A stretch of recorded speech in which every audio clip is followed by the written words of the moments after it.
Hi everyone, you're welcome to the Total Woman podcast today, and I remain your loyal host, Hanmac. You're welcome to another edition of the Purpose series, and we've been talking about different things that concern purpose. But today, I think what has really touched me to discuss, what's really on my mind to discuss with you today, would be deterrence of purpose. By that, I mean things that deter you from achieving and becoming what you need to become in order to fulfill destiny, in order for you to really live a fulfilled life. As we interact with one another over time, we realize that there are lots of things that come up that you see potential. You see a man walking and he's a walking potential, but then you wonder why he never became what he needed to become. We see women potential that just kept hiding behind marriage. We hide behind civil service work if you are in Nigeria or any of the African countries. We hide behind service work. We hide behind a lot of different things. And somehow over time we accept the narrative. It becomes part of who we are, and we don't strive to be better. We don't see excellence as a goal. We don't want to do better, to the point that you even slip into the mediocrity mindset of even being offended with people who are actually wanting to do better. So we have women having problem with each other because they can't stand the other one. She's too opinionated. She's highly worded. You can't say anything. She has already talked and just fooled everywhere. She's forward, she's loud, she's all that, all of which are excuses to obeying the fact that she knows what she wants and she's going after it. We have men that you just can't stand each other. These guys, they are on that level. You're not yet there. You're balling, but you're coming slowly. You already set levels for ourselves because we don't want to be better. We don't want to be higher. I think I read somewhere online that it said most of the times, if you're the most intelligent person in a circle of friends, then you should check that yourself, because there's a tendency that you've already fallen into mediocrity, because you should have people that you also look up to want to be like them. And it's safer for you to actually be the least, or maybe let's say below. But when you're the only person who is everybody else looks up to, is intelligent, you speak better English, you have a better command of language, you carry yourself, you're confident and all that, and everybody gathers to hear from you, there's a tendency that you fall into that same mediocrity mindset that at the end of the day, pride sets in, ego sets in for men, that you feel nobody can tell you anything. And the moment you slip into that, nobody can tell you anything, you know you're supposed to be dead, right? Because growth should be something that everybody should envision in itself, that I should steadily grow every day. I should want to be better version, and the only person I should be competing with is my version of yesterday. But looking holistically in that, I realized that when you look at Africa in general, and then streaming it down to Nigeria, where I am and I'm speaking from, we realize that it's not a very acceptable concept that a woman should strive to be a better version of herself. Men tell you that it's okay. It's like, in fact, African people want to be applauded that women are allowed to go to school. You have a conversation with a man and say, I allow my wife to do everything she wants to do. Should she have been allowed, or she should just do? She's every bit a human being as you are. She's every bit intelligent as you are. She's pretty much functional living human being, and yet somehow we reduce them to properties. Men who say they have open minds and are willing to accommodate, they're saying it magnanimously as if they did something. They allowed her to work. They don't even ask her for her money. No, you shouldn't have to ask. If she wants to give you, she gives it to you. But that's a story for another time. Let's not even get into that. But coming back to what we're saying now, it's that somehow there are concepts that are still very strange to African man, who believes that, yes, I am exposed, yes, I am intelligent, yes, I am educated, but somehow culture is so ingrained in our patterns and ways of life that does not, and the culture of oppression, we oppress one another, we oppress siblings, we oppress, there's this oppressive aura that goes on. Parents do not want to get to understand what is on the mind of their children. It's the only way to get them under their control is a form of oppression and abuse. A husband doesn't want to hear what his wife has to say, doesn't want to hear what she really what she's thinking, where her head is at, where her emotions are at. So we resort to the biblical way of manner of interpretation of scripture so that we can oppress her and she remains under you, and we use the word submit. Siblings I am the older one. I am the last born. We have different ways of abuse and oppression that goes in different ways that somehow in reality we're not hearing each other. In reality, we're not having tangible conversations. In reality, we are not outgrowing childhood thoughts and patterns. The same approach I approached Christianity as a Sunday school student when I was in level 5, level 4, level 3, what I was taught, scripture, is the same approach I'm still using to scripture at this age. So I really have not grown beyond that. It is what I was taught in Sunday school. And let me give you an example. I was talking to a child who felt that hair ties or lack of hair ties were a sin before God. So was insisting that his sister should wear her tie before she go to church. And I had to bring the Bible and told him, if what you believe is really Bible, this is where it's found in the Bible and this is what is obtainable. So now let's read. When he read, he said, what? This word and this word and this word. I said, okay, now since we are educated people, let's use the dictionary to now confirm what these words mean in English, because the Bible was written in English. So by your understanding of this particular word and that particular word, do you now understand this scripture as this or that?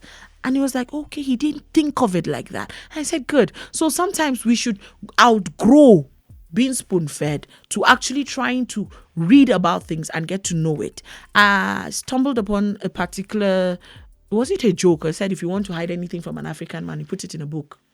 And he stops reading. He just doesn't know. It eludes him because it's in a book. We would rather not read. We would rather be told. And then we have high opinions of what we are told. Seth, you don't want to read to find out for yourselves. And when you're told, you want to be lord and boss over it and even commandeer how the knowledge is coming through to you. So the question is then, why are we celebrating education in Africa? If I cannot read about parenting, if I cannot read about marriage, if I cannot read about mental health, if I cannot read about anything, I should be able to tangibly pick a book about this issue and read through it and actually try to better myself because I want to be a better version of myself. Now, that's what purpose does to you. Keeps you on your toes and helps you to be a better version of yourself because you realize that you're living for a higher call, a higher calling that necessitates you to be a better version of yourself daily to be able to function in that call.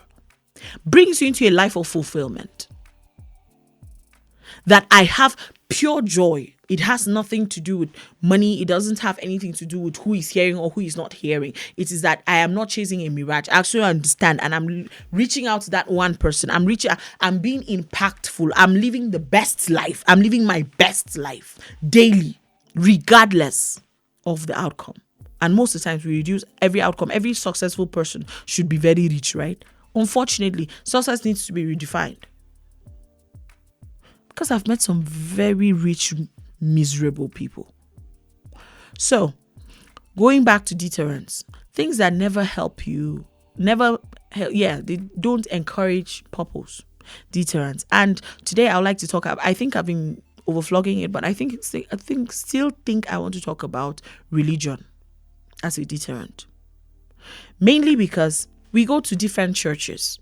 I can only speak of a church actually because I'm a Christian. So we go to different churches and we have the Orthodox churches, we have the Pentecostals, we have the indigenous, the Aladuras, we have the different types of churches that are obtainable, and I'm only using Nigeria as a case study right now.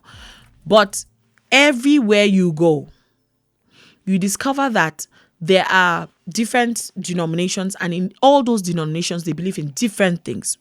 And in this case, we call them doctrines, right?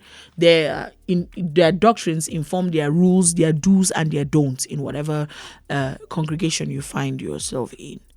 So we have doctrines that are passed down from generation to generation. And the question is that the more exposed we are, the more education becomes prevalent on this side of the continent. Yet we accept things from the understanding, the mediocrity that was obtainable at that point. Those people who necessarily did not even understand English. Our forefathers who did not know English, who were only taught for God so loved the world that he gave his only begotten son. And they were just to accept Christ and do anything. So if there's anything you want to do outside of that, they had nothing to offer. They passed to the next generation and they added just but a little one thing. For God did not come to this world to die for our sins. That's John 3:17. I'm not sure I want to quote it, lest I quote it wrongly. John 3:17. Then the next generation added John 3:18. Then the next generation added John 3:19. So it's like we're not really exploring what is obtainable even in religion. So I came across a particular movie. I don't remember the name, but it talked about this Chinese. It was this Chinese guru who was talking about life and the exploring of life and the definition of life, and was talking about the journey to true happiness and how he came to serenity. And the man wakes up and reads and is staying by the beach and meditates from morning till night, trying to think. He's left with his thoughts, thinking until he can push the limits of his mind to accommodate. And over time, he was living in a very shabby environment. But over time, it became more beautiful because people now started coming as a tourist attraction to come and talk to him, to hear, because he had sound wisdom. What was he doing? Staying with himself and pushing limits, pushing boundaries.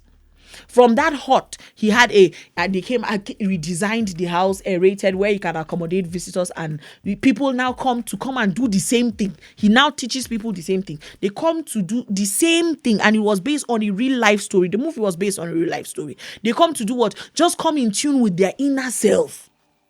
Find peace, find serenity to be able to function.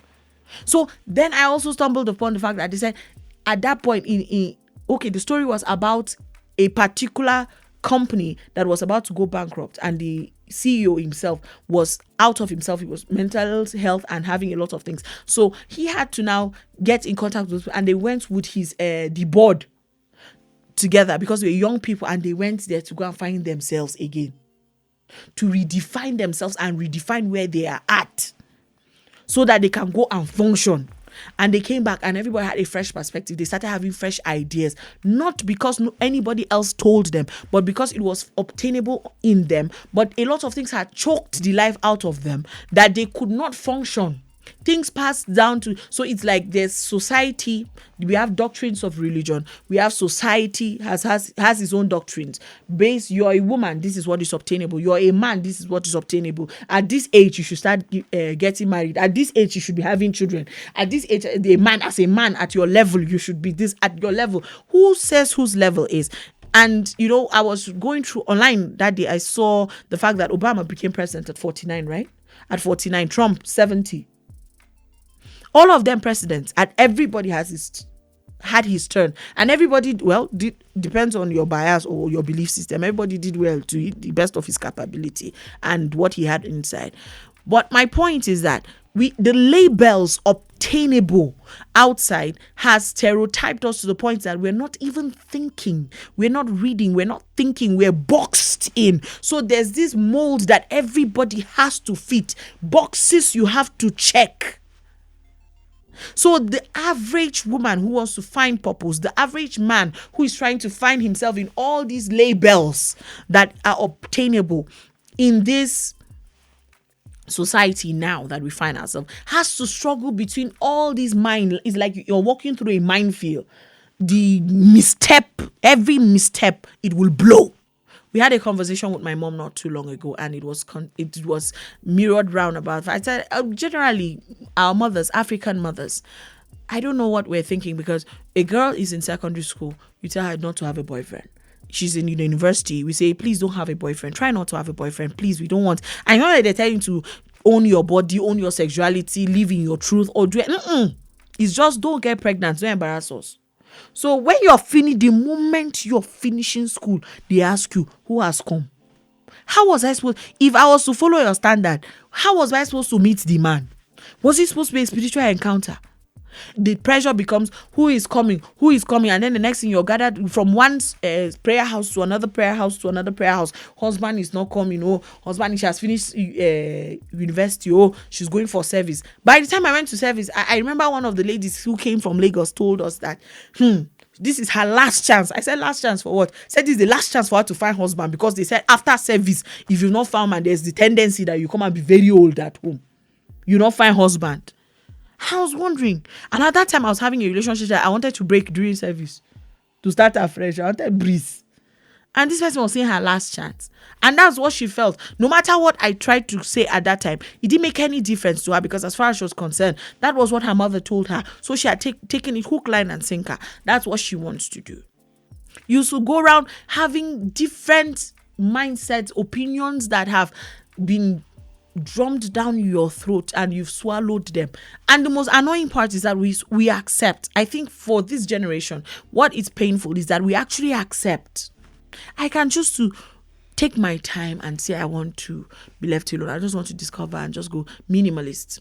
I met somebody who said he's a minimalist, who wants to just go by, just get by until he's about 35. He wants to, there's some things on his mind. He was 28 then and said he wanted to get to 35 before you start thinking of what he wants. He wants to develop himself. And what was he doing? He was reading any course he found that he was interested in. He was pursuing it. He was not really concerned about money and all that. How do you explain that to your parents who feel that they have gathered all their money and sent you to school and they're waiting for them to retire so that you start supporting them? Or the mother who has 7 children and you are the first person and they spent all that you hopefully when you come and get a job, you start raising the other ones behind you. And the question is that you came and you decided you found a different path. How do you explain that? Or the man who said that, I'm sorry, these things people are talking about is very beautiful, it's very nice, but I can't follow suit because I'm the Okpara in my family. That's Igbo for firstborn. There's things that other people can do, but as the Okpara, I cannot do that. Pressure on men, pressure on women. So how then? And it's worst. Actually, is far worse for the woman. At your age, I had finished giving birth. I don't know what you're waiting for. When I was 22, I had given birth to 4. So how does that affect me at 33? Still figuring out whether I want to marry or not. And the concept of obedience and the concept of obedience, in between the fact that you're supposed to be very obedient to your parents and then you're supposed to also obey them because the Bible says, children, obey your parents in the Lord, for this is right, honor them that you may live long. There's this flawed concept of obedience that I've come across, that it's like you sacrifice yourself every time for your parents. You sacrifice a little bit of yourself for your parents. You sacrifice a little bit of your parents. I'm not saying we should not be considerate. I'm not saying we should not have an open mind. I'm not saying we should not be open-minded to be helpful, to be resourceful, and to do things. No, but I'm saying when you sacrifice a part of your identity, when you sacrifice a part of your personality to make them feel comfortable, I have a problem with that.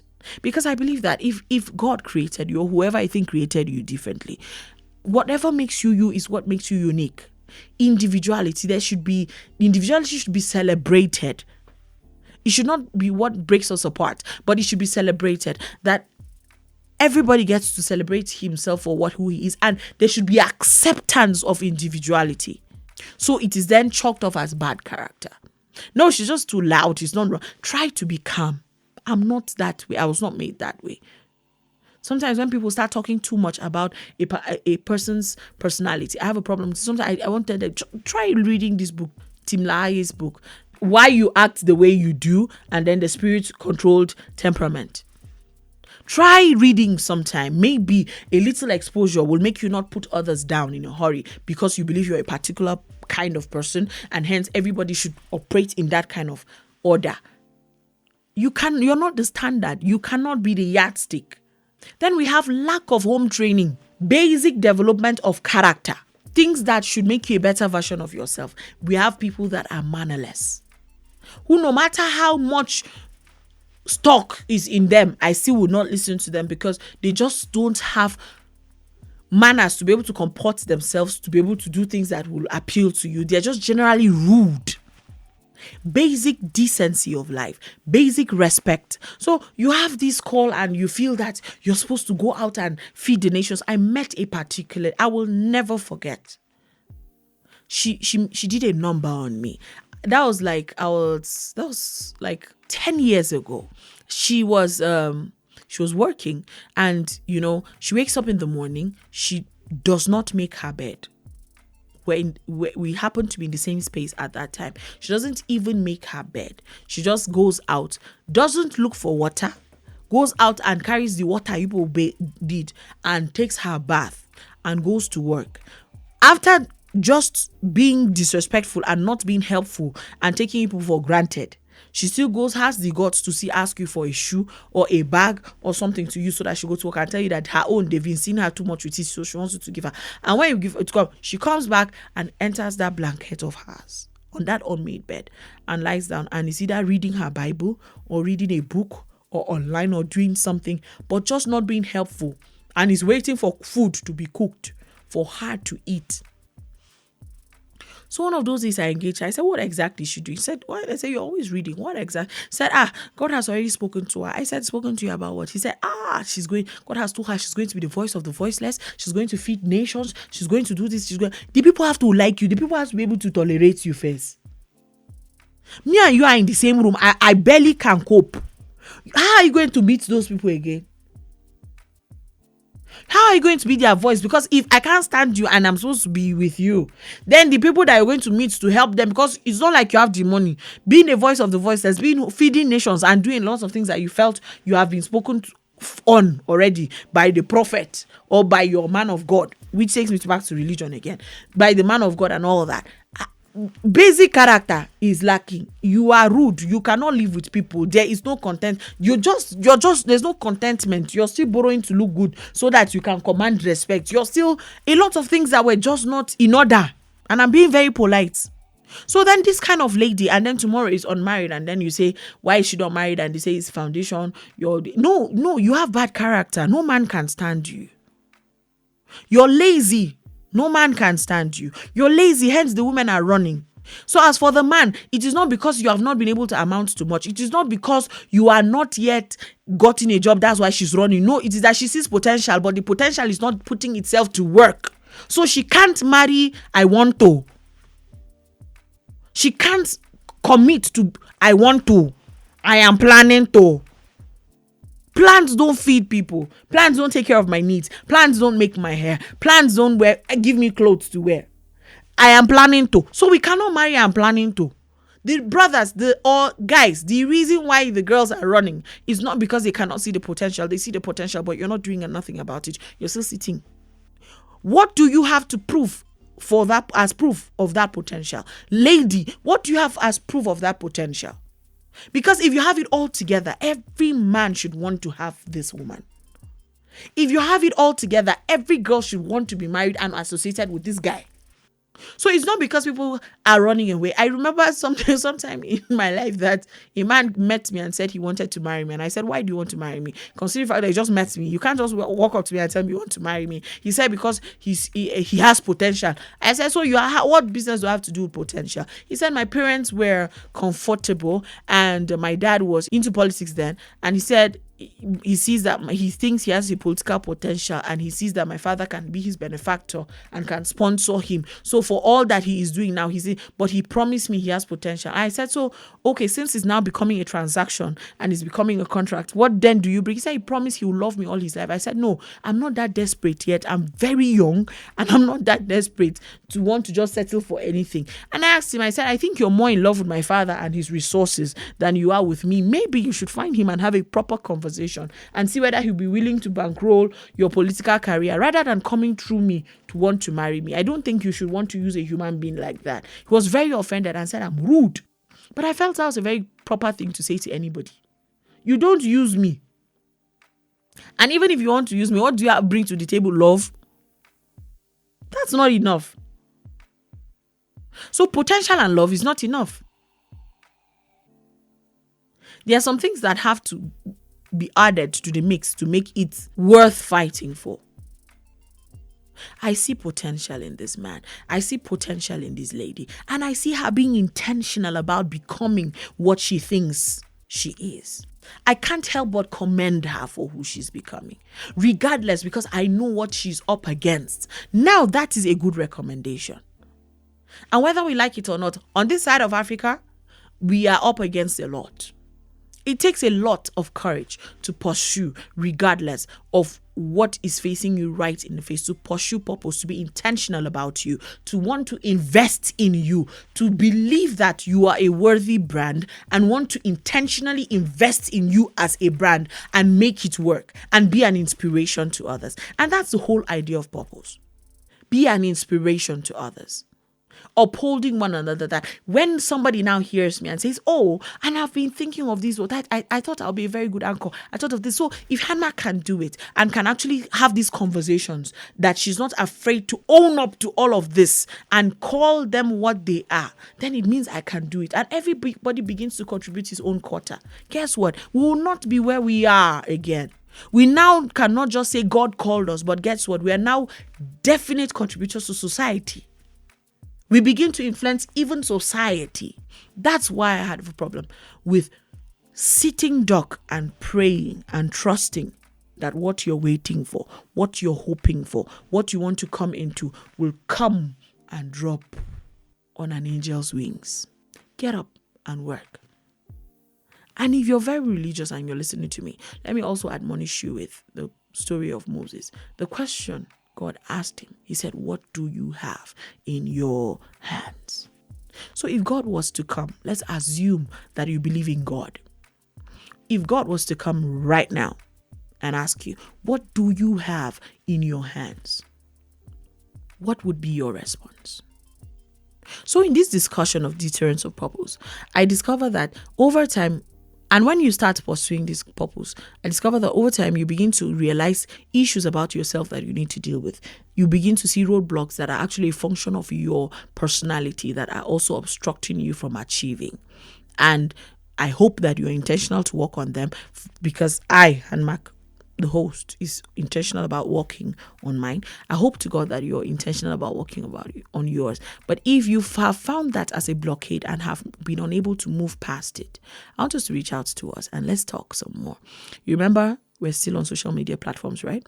So you can hook us up on our social media platforms on Instagram and Facebook at Total Woman Podcast. Thank you for listening. I hope we'll do this again some other time. Bye.